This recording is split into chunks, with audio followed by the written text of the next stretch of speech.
ಅದು ಸ್ಪರ್ಶಾಧಿಕಾರ. ನಿನ್ನ ಪಾದವನ್ನ ಮುಟ್ಟುವ ಅಧಿಕಾರ ಇಲ್ಲಿಂದ ಬಂತು.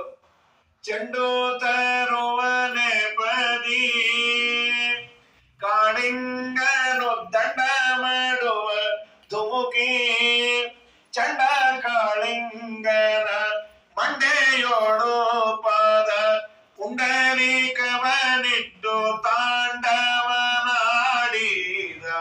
ಎಂಥ ಪಾವನ ಪಾದವೋ ಕೃಷ್ಣಯ್ಯ, ಇನ್ನೆಂಥ ಚೆಲುವ ಪಾದವೋ, ಎಂಥ ಪಾವನ ಪಾದ. ಎಂಥ ಪಾದ ಅದು! ಗುರುಪತಿಯನ್ನ ಉರುಳಿಸಿದ ಪಾದ ಅದು. ನಮ್ಮಪ್ಪ ಉದ್ಧಾರ ಮಾಡಿದೆ. ದೇವರು ಬಾಲ ಹಿಡಿದಿದ್ದ. ರಾಜರಂದ್ರು ನಿರಪರಾಧಿ ಅಲ್ಲ ಬಾಲ, ಅದಕ್ಕೆ ಹಿಡಿದಿದ್ದ. ಇನ್ನೊಂದು ವಿಷ ಇರಬಾರ್ದು ಅಂತ ಹೀಗಳನ್ನಂತ, ಪೂರ್ಣ ವಿಷ ಬರ್ಲಿ.